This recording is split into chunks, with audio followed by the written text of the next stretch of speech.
በስመ አብ ወወልድ ወመንፈስ ቅዱስ አህዱ አምላክ ይትባረክ እግዚአብሔር ስሙ ወትረ በኩሉ ጊዜ በኩሉ ሰዓት ወላዲተ አምላክ እማምላክ እምነ እግዝእትነ ማርያም ቤዛይተ ኩሉ ዓለም የደላወኪ ክብሮ ስብሐት እግዚአብሔር አምላክ ስሙ የተመሰገነ ይሁን። ሰላም በመላው ዓለም የምትኖሩ የርትዕት ተዋሕዶ ምእመናን ሰላም ለኩልክሙ አነ ንግሥተ ነገሥታት ማርያም ዘኢትዮጵያ። እንግዲህ በተወጠነው መርሃ ግብር መሰረት ዛሬ ደግሞ እንግዲህ በየቀኑ ያለውን የዕለታት ቀናት እንዳልኩት ወራትም ብዙ ጊዜ ጥያቄ ስላሉ ለመመለስ ነው። እንግዲህ ዛሬ ደግሞ ምንድነው ዛሬ ቀናቸው ምንድነው ለሚባለው መልስም ለመስጠት ነው። በነብዩ እግዚአብሔር ቅዱስ ሄኖክ ዛሬ ማክሰኞ ሰሉስ እለቱ ደግሞ ባለወልድ 17 ባለወልድ ነው። እንግዲህ ሁሉ ጊዜኛ አሁን ልደት በዓልንም ስናከብር ሁሉ ጊዜ በ17 ነው የምናከብረው። ይሄ የታወቀ ነው። እና ዛሬ በባህር ሐሳብ ደግሞ ሐሙስ ነው። እንግዲህኛ ማክሰኞ ስንል ባህር ሐሳቡ ደግሞ ሐሙስ ይላል ማለት ነው። ሰኔ 17 ማለት ነው ዛሬ። እንግዲህ በየቀኑ ለ7 ቀን ያህል ብለናል ቀኑን እያሳወቅን እንሄዳለን።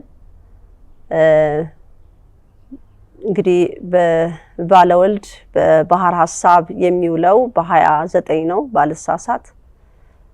እንግዲህ በነብዩ እግዚአብሔር ቅዱስ ሄኖክ ደግሞ ያው በ17 ነው። ይሄ የታወቀ ነው ማለት ነው። እንግዲህ ለርቱዓን ሁሉ ጊዜ ሳምንቱ ሲገባ የሚሰጠን መመሪያ በጠዋት መነሳት እንዳለብን ከውዳሴ ማርያም ጸሎት በኋላ ብዙ ጊዜ እንዳይተኛ ትእዛዝ ይሰጣል። እንደውም መጀመሪያም ጊዜ የተባለው እንደውም ከሌሊት እኩለ ሌሊት ጀምሮ አይሆንም ተብሎ ነበርና በጣም ብዙ ሰው ያው ያንን የለመድነው ባህሪ ስለነበረ ያንን ለማስተካከል ከ7:45 ከውዳሴ አምላክ ጸሎት በኋላ እንዳይተኛም ትእዛዝም ተሰጥቷል ማለት ነው። በጸሎት ከዛም በኋላም ደግሞ 10:45 ላይ ደግሞ የውዳሴ ማርያም ጸሎት አለ። ሌሊት ላይ ስግደት አለ። በተለይ ደግሞ ይሄንን ሰኔ ጾም አስከትሎ ደግሞ ምንድነው የሚሰጡ ትእዛዝ አሉ። የማህበር አባላት ከተለመደው የስግደት ስርዓት ሌላ በራስ ደግሞ ይሰገዳል። እንግዲህ ያው ስግደት መልካም ነገር ስለሆነ በሰገድን ቁጥር መንፈሳዊ ህይወትን ማጠናከርና ማጥበቅም ስለሆነ ይሄም አንዱ ትእዛዝ ነው ማለት ነው።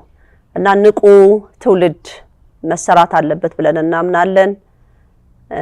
በጠዋት የመነሳቱ ነገር ብዙ እንቅልፍ እንዳይበዛ በጊዜ መተኛት ከ1 ሰዓት ከ45 ጸሎት በኋላ ብዙ ጊዜ እንዲተኛ በጊዜ እንዲተኛ ይነገራል ማለት ነው። የጸሎት ሰዓታት በደንብ እንዲከበሩ ይታዘዛል። እንግዲህ በስራ ቦታ ላይም ሆኖ ደግሞ የጸሎት ሰዓት በተለይ ርቱዓን አንድ ላይ የሚሰሩበት አጋጣሚ ከተገኘ የጸሎት ሰዓት ተሰብስበው እንዲያደርጉ ይጠየቃል ማለት ነው። ያ ሲሆን ደግሞ ስራን ዘግቶ ሳይሆን አንድ ሰው ይጠብቃል። አስፈላጊም ከሆነ 2 ይሆንና ሌላው ጸሎት ይገባል። እነሱ ፈጽመው ጸሎቱ እንዳጠናቀቁ ሌሎቹ ደግሞ ጸሎት ያልገቡት አርገህልናልና ለዘላለም እናመሰግንሃለን ብለው ያሉት እነሱ ደግሞ ወደ ጸሎት እንዲገቡ ይደረጋል ማለት ነው። እና ስራ ሳይቆራረጥ ለጸሎት ብለን በር ዘግተንም ሳይሆን በር የምንዘጋበት ሰዓት አለ። ቤት በምንሆንበት ሰዓት አእምሮ ሰብስበን የምናደርገው ጸሎት አለ። በስራ ቦታ ላይ ደግሞ ባይመችም በሚመች ሆኖ አድርገህልናልና ለዘላለም እናመሰግንሃለን የሚለውን ጸሎት እንዲለመድ አድርገናል ማለት ነው። አማትቦ መንገድ ላይም ቢሆን ትራንስፖርት ላይም ቢሆን አንገትን ጎንበስ አድርጎ እግዚአብሔርን ማሰብ እናቱ ወላዲተ አምላክን ማሰብ ይጠበቅብናል ማለት ነው። ይሄ አንዱ የርትዕት ስርዓት ከተሰጠን አንዱ ማለት ነው። እና የጸሎት ስነ ስርዓት በምን መልኩ ነው የሚለውን ያው ብዙ ጊዜ የጸሎት ሰዓታትን ጠብቀን የምንጸልያቸው በየሰዓቱ የሚጸለዩት ጸሎቶች ምንድናቸው የሚለውን ሁሉ የማህበሩ አባላት ብዙውን ያውቁታል ብዬ አስባለሁ። ሌላው ደግሞ ምንድነው ግዕዝን የማለማመድ ስነ ስርዓት ነው። ጸሎት ሲወጠን በተለይ ትውልዱን ህፃናቱን በግዕዝ የማመስገን ስነ ስርዓት እንዲኖር ግዕዙን በደንብ ህፃናቱ አፍ እንዲፈቱበት በዛ ላይ ለምን ብዙ ጊዜ ሸጀጨ የለመደብን ነገር ስላለ ህፃናቱ ላይ በምስጋና በግዕዝ እንዲያመሰግኑ በግዕዝ እንዲለምኑ በግዕዝ ስግደቱ ራሱ በራሱ ሰግድ ለአብ ሰግድ ለወልድ ሰግድ ለመንፈስ ቅዱስ በሚል ሙሉ ስግደቱንም በግዕዝ ቃላቱ እንዲባል ይሄ ትእዛዝ ይሰጣል ማለት ነው።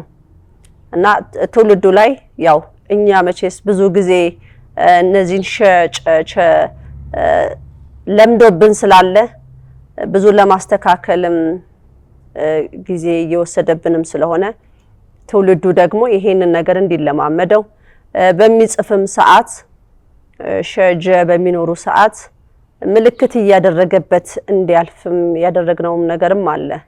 እና ይሄ ያው ዓለምን ዙሪያ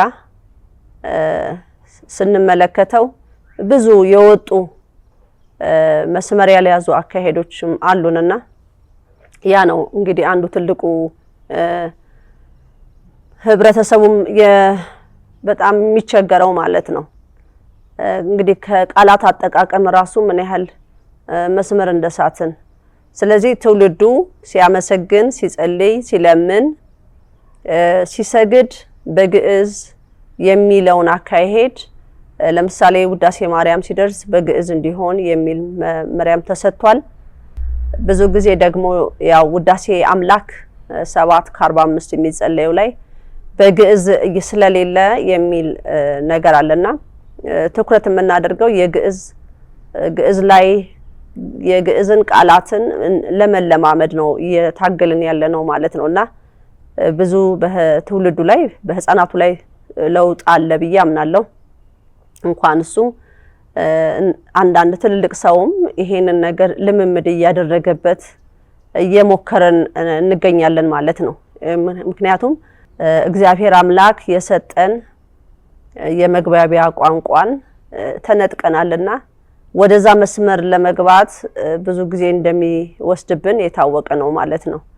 እንግዲህ የማህበረ መድኃኔዓለም ወቅድስት ድንግል ማርያም ብዙ ስራ ላይ እየሰሩም እግዚአብሔርን የማመስገን ልምምድ እንዲኖረን በተጨነቅንበት ሰዓት ብቻ ሳይሆን ነገሩን ተስተካክሎን ባለበትም ሰዓት ምስጋና ልመና ይቅርታን አምላክን መጠየቅም እንዳለብን ይጠበቅብናል ማለት ነው። ሰንበት ላይ የምስጋና ጸሎት ስናደርግ ልመና እናደርግም። ልመና ሲባል ይሄን ስጠን ይሄን አድርግልን ብለን አንልም። ለምሳሌ ሳምንቱን ሙሉ የለመነውን እንደተደረገልን አምነን የምናመሰግንበት ነው። በእምነት እንደተደረገልን የጠየቅነው ይቅርታም ያስቀየምናቸውንም ሰዎች በግል ሄደን ይቅርታ የጠየቅነውን ሁሉ እግዚአብሔር እንደተቀበለልን በጸሎትም ሰዓት ስለታመሙት ስለታሰሩት አሁንም ባለው ነገር በሀገሪቷ ላይ ስላለው ነገር ምርጫ ፈቅደሃል ወይ የሚለውንም ጸሎት የተሰጠንም ትእዛዝ ነበረ። ስለ ሀገራዊ ምርጫ ስለ ሀገራዊ ነገር ሁሉ አገር ላይ ስለሚሆነው ነገር ሁሉ እንለምናለን። ሳምንቱ ላይ ግን ስንደርስ ሰንበቱ ላይ ስንደርስ እቺ የተቀደሰችዋ ሰንበት ላይ ስንደርስ እናመሰግናለን እንደተደረገልን አምነን። እንግዲህ እንደ መንፈሳዊነት ርትት እግዚአብሔርን በትዕግስት የሚጠብቅ ስለተደረገልንም ስላልተደረገልንም ስለዘገየህበትም ምክንያት አለህና እናመሰግናለን ብለን እናመሰግነዋለን። እና ሰንበት ላይ ምስጋና ነው እናደርገው ማለት ነው። እንግዲህ ከዛው ከእሁድ ከ10:45 በኋላ እሁድ 10:45 በኋላ ቀጣይ ቀን ገባ ብለን ስለምናምን ያንን ምስጋናችንን የምንወጥነው ልክ 7:45 ላይ እንወጥንና 10:45 እንደዚሁ እንቀጥላለን ማለት ነው። ከዛ ሌሊቱንም እንደዚሁ ይያለ በተለይ በጾም ሰዓት ላይ ከምንተኛው ይልቅ የጸሎት ሰዓት እንዲበዛ ይበረታታል ማለት ነው። ይደክማል። በተለይ ቀን ብዙ ስራ ውሎ የሚመጣ ሰው ሊደክመው ይችላል። ግን ለእግዚአብሔር ደግሞ መስጠት ግድ ይለናል። በዚህ ምድር ላይ ስንኖር ብዙ አሳሳች ነገሮች ብዙ አይምሮን የሚጠልፉ ነገሮች አሉና ከውሏችን ውጭ ውለን ስንመጣ ብዙ ነገር ተሸክመንም ስለምንመጣ ይሄ አንዱ የሚጠቅመን ነገር ነው ማለት ነው። ንቁ መሆን ብዙ መኝታን እንዳናበዛ ይሄ ማህበር ብዙ ይገፋፋል ማለት ነው። ሌላው ደግሞ ምንድነው ብዙ ሰው የሚመከረው እንደ ማህበርተኛው በሙሉ የሚነገረው አንዱ ትልቁ ደግሞ የጸሎት ውሃ ማሰናዳት ነው። ጸሎት ውሃ ውጪ ውሎ የሚመጣ ትምህርት ቤት ስራ ውሎ ተለያየ ቦታ ውሎ የሚመጣ ሰው የጸሎት ውሃ በር ላይ እንዲያስቀምጥ መኖሪያ ቤቱ በር ላይ እንዲያስቀምጥና አንድ ሰው እንደመጣ ተጣጥቦ በዛች በጸሎት ውሃ ተነክሮ ቤተሰቡን ሰላም ሳይል ልጆችም ደግሞ እናቶቻቸውን ሰላም ሳይል ቤተሰብ ሰላም ሳይሉ ተጣጥበው በጸሎት ውሃ ተነክረው ጸሎት ቦታ ላይ አመስግነው አራክፈው ይዘውት የመጡትን ሁሉ በጸሎት ውሃ አስረጭተው ጸሎት ቦታ ላይ ይዘው ገብተው አመስግነው በሰላም አውጥቶ በሰላም የመለሰ አምላክ ሊመሰገን ስለሚገባው ለጠበቀን መልአክም ደግሞ ምስጋናም ስለምናደርስ ይሄንን ስነ ስርዓት በርቱዓን ይፈጸማሉ ማለት ነው። ጸሎት ውሃ ምን ጊዜም ያስፈልጋል። ምክንያቱም በጣም ውጪ ውለን ስንመጣ ብዙ አይነት መናፍስት ብዙ አይነት ነገሮች ናቸው በህዝብ ላይ የሚታየውና እርስ በእርስ የመሸጋገር መንፈሱም ደግሞ አንዱ ላይ የሚሄድ አቅም ስላለው ቤት ላይ ይዘነው እንዳንገባ ወይም ያ መናፍስት አቅም እንዲያጣ እናደርጋለን ማለት ነው። ይሄ አንዱ መንገድ ነው። የጸሎት ውሃ እንዲባረክልን የምንጠይቀው ሰንበት ላይ አይደለም።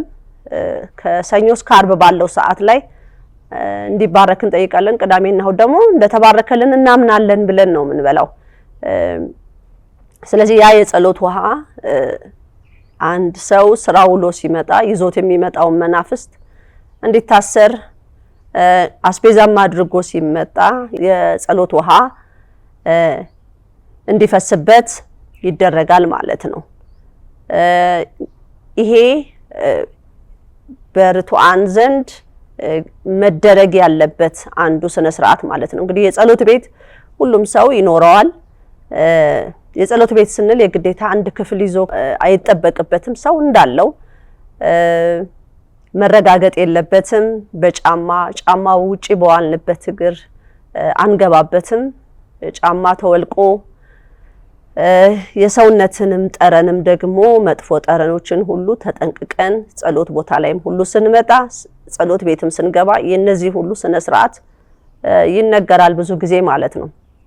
እንግዲህ ትውልዱ ደግሞ የበለጠ እንዲማርበት የበለጠ ደግሞ ያቺ የጸሎት ቤቱን እግዚአብሔርን የሚያናግርበት እስከሆነ ድረስ እንዲያከብራት ንጽህናውን ጠብቆ አምላኩን ፈርቶ በማክበር እዛ ጋራ ሲንበረከክ መንፈስ ቅዱስ እንደሚሰማው መልአክ እንደሚቆምለት ቅድስተ ቅዱሳን እንዳለች ያንን ሁሉ ተረድቶ እንዲያከብረውና ለወደፊትም ህይወቱ ያንን ይዞ እንዲሄድ ይደረጋል ማለት ነው። እንግዲህ ያ በርቱዓን ዘንድ እየተደረገ ያለና እየተጠናከረ መሄድ አለበትም ብሎ ስለሚያምን ማለት ነው።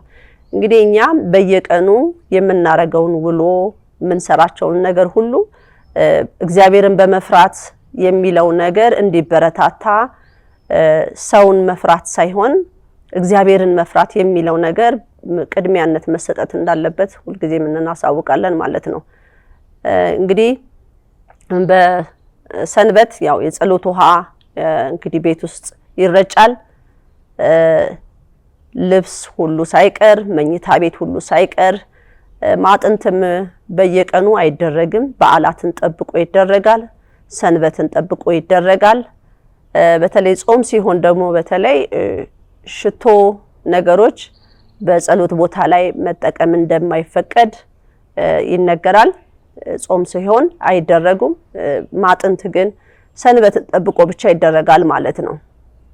በተረፈ በጾም ሰዓት እንደዚሁ ደግሞ ምንድነው ርቱዓን ያው ስለ ብዙ ጊዜ በሰንበት ምድር ስግደት አይበዛም የሚል መመሪያ አለ። ግን እኛ ደግሞ በሰንበት በዚህ በተቀደሰች ሰንበት ዕለት ቤተሰብ እንግዲህ በጾምም ሰዓት መንፈሳዊ ልምምድ ቤት ውስጥም መጽሐፍ ቅዱስ እንዲነበብ ህፃናት ቆመው ቤት ውስጥ የማስተማር ያወቁትን መናገር የዋሉበትን ውሎ ለቤተሰብ እንዲያስረዱ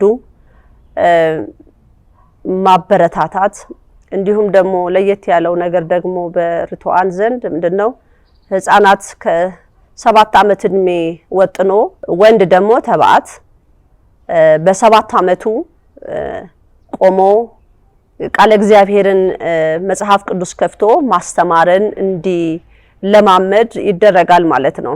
ከ7 ዓመቱ ወጥኖ ያንን ልምምድ እንዲያደርግ ቆሞ ህዝብ ፊት ቆሞ የእግዚአብሔርን ስም መጥራት ማመስገን መርሃ ግብርን እንዲመሩ ሁሉ ይበረታታሉ ማለት ነው። ያ እንዲያድግባቸው ኃላፊነትን እንድንሰጣቸው እነሱም ቦታ እንዳላቸው ማሳየት አንዱ የርቱዓን ነው። እንግዲህ ሴትም ደግሞ እንደዚሁ አንስትን ደግሞ እንደዚሁ ምንድነው የምናደርገው ዝማሬ በ7 ዓመቷ ላይ ዝማሬ መዝሙር እንድትዘምር እንደሚታየውም ግጥምም እንዲገጥሙ ወዘተ እንደዚህ አይነት ተሳትፎ በገዳሟ ላይ እንዲኖራቸው የነሱ ማስተዋጽኦ ትልቅ ነገር እንዳለውና የነሱም ስራ ቦታ እንዳለው ትልቅ ቦታ እንደምንሰጠውም እንዲያገናዝቡልን እንፈልጋለን እና ያ እንዲያድግ እንፈልጋለን። ያንን ነው ርቱዓን ከሚሰሩት አንዱ ማለት ነው። እንግዲህ እንደሚታወቀውም ማህበሩ አባላት ህፃናትን መቋሚያ በነሱ ልክ በማሰራት ካባ በነሱ ልክ በማሰራት ምክንያቱም ብዙ ጊዜ ከአቅማቸው በላይ የሆነ መቋሚያም ይሁን ካባም አናለብስም። በነሱ ልክ የተሰሩ ነገሮችን እየሰጠን እነሱም በዛ ሙሉ ሆነው እንዲቆሙበት እኛም ቦታ አለን የሚል ነገር እንዲኖራቸውና ያ ነገር እንዲያድግ ያ ነገር ትልቅ ቦታ እንዲሰጠው እዚህ ማህበር ላይ ይደረጋል ማለት ነው። እንግዲህ ያው ህፃናት በምን አስተዳደግ ማደግ አለበት፣ ምን ማወቅ አለባቸው፣ ስለ እግዚአብሔር ምን እያወቁ መሄድ አለባቸው የሚለውን ማህበሩ በጥቂቱ ይሄንን ነገር ያበረታታል ማለት ነው። እንግዲህ ውዳሴ ማርያም እነሱ እንግዲህ ይማራሉ፣ ህፃናት ይማራሉ። የተማሩትንም ደግሞ መተው እንዲነግሩን ምን አዲስ ነገር አለ ብለንም የመጠየቅም ቤተሰብም ያንን የመጠየቅ በተለይ በጾም ሰዓት እንዳልኩት እንደዚህ አይነት ነገሮች ልጆችን ረጅም ሰዓት ከኛ ጋር ተንበርክኮ ጸሎት አይፈቀድም። ልጆች ይሰለቻሉ። ስለዚህ የነሱንም እኛ በጾም ሰዓት የረጅም ሰዓት ጸሎትና የረጅም ሰዓት ስግደት ሰዓት ሲኖር ህፃናት እዚህ ነገር ውስጥ እንዳይገቡ፣ እንዳይጨናነቁ፣ እንዳይሰላቹ ጥንቃቄ ይደረጋል ማለት ነው። ይሄ ብዙ ጊዜ በጾም ሰዓት የሚሰጥ የሚነገር ለማህበሩ ማለት ነው። በህብረትም ጸሎትም ሲደረግ ህፃናትም ካሉ እንዳይሰለቹ ጸሎቱን በአግባብ እናደርገዋለን ማለት ነው። እንግዲህ የመድኃኔዓለምና የቅድስት ድንግል ማርያም ማህበር ዘኢትዮጵያ እንደ መንፈሳዊነቱ ለሀገር ወዳድነቱ ሀገር ወዳድነት ደግሞ ምንድነው? ታማኝ መሆን ከምንም በላይ ደግሞ እግዚአብሔርን መፍራት እንዳለበት እናቱን ወላዲተ አምላክ መማፀን እንዳለበትና የቀን ውሎውን ሁሉ እግዚአብሔርን በመፍራት እንዲውል በተለይ እንዳልኩት ጾም ሲሆን ደግሞ የጸሎት ሰዓቱን እንዲጠብቅ እንዲያከብር እንዳቅሙ አይምሮውን ሰብስቦ ስራውን እንዲሰራ በስራው ገበታው ላይ ታማኝነትን እንዲያፈራ ይበረታታል ማለት ነው። ይነገራልም እንዲፈጸምም ይሄ በየጊዜው የሚሰጥ ትምህርት ነው። ማህበሩ ላይ ብዙ ጊዜ ሊሰራበትና የተሰራበት ወደፊትም ደግሞ በትልቁ እየተበረታታ የሚሄድ ነገር ስለሆነ ማለት ነው። እንግዲህ ትውልዱን በምን መልኩ እንቀርጸዋለን የሚለውም ቤተሰብ እንግዲህ ይሄንን ስርዓት በጥቂቱ እያደረገ ሲመጣ ምንድነው የሚሆነው?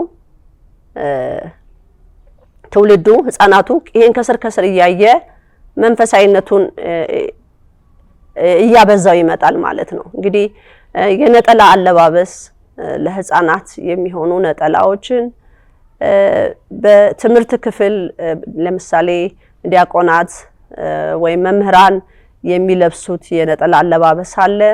ሴት ደግሞ የምትለብሰው የነጠላ አለባበስ አለ። ኤክስ አድርጎ ነጠላ መልበስ ያው አይፈቀድም። እንደዚህ ኤክስ አድርጎ እዚህ መልበስ አይፈቀድም።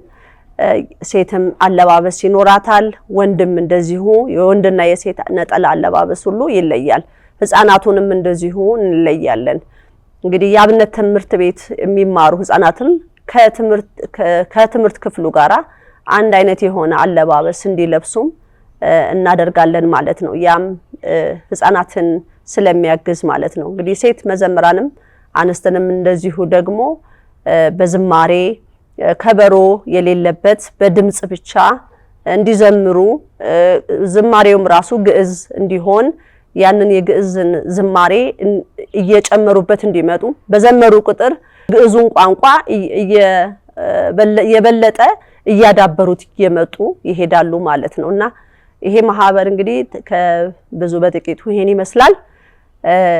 ዛሬ እንግዲህ ባለወልድ ነው ሰኔ 17 እንግዲህ ያለንን ልዩነት በጣም ይገርማል።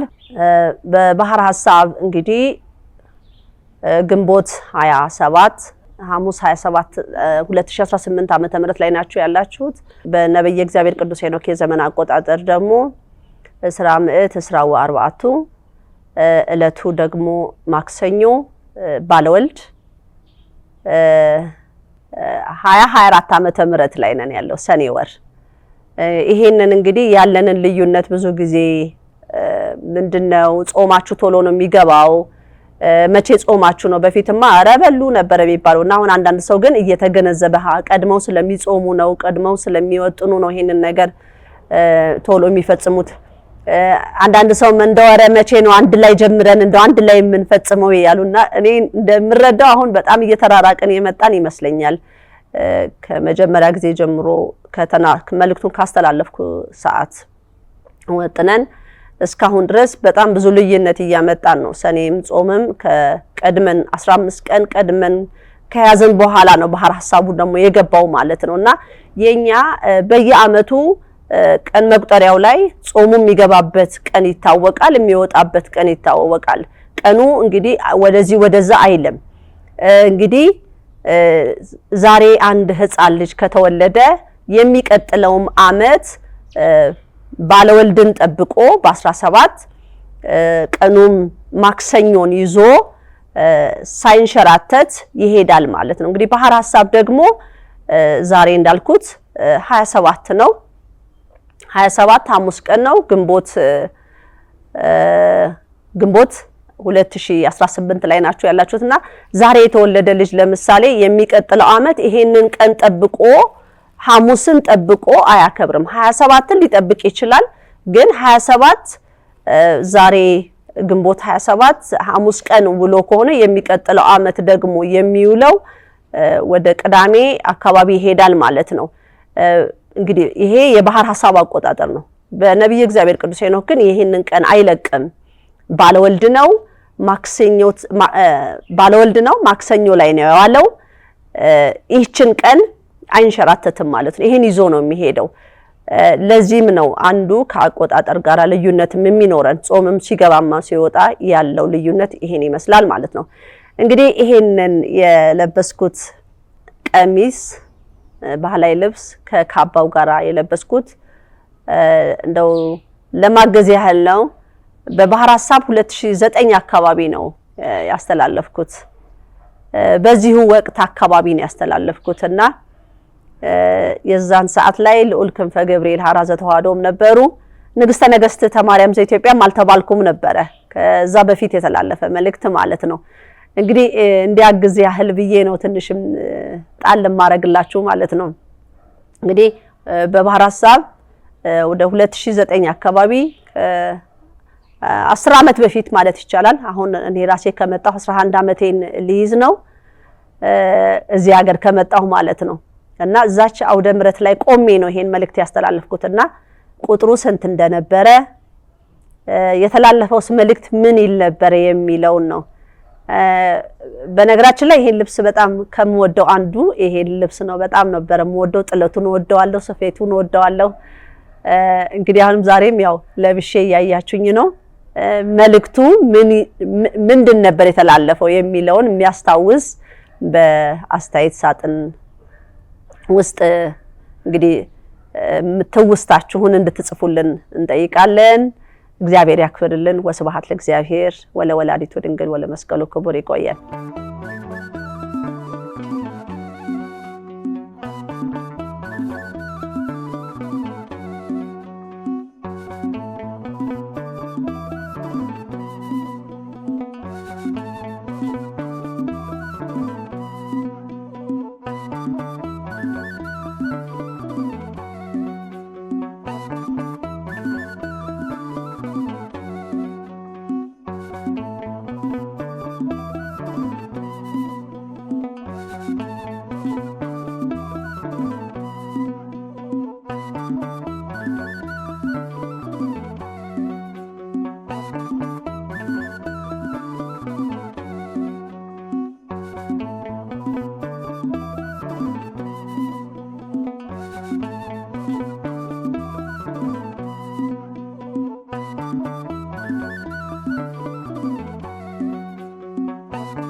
ዘኢትዮጵያ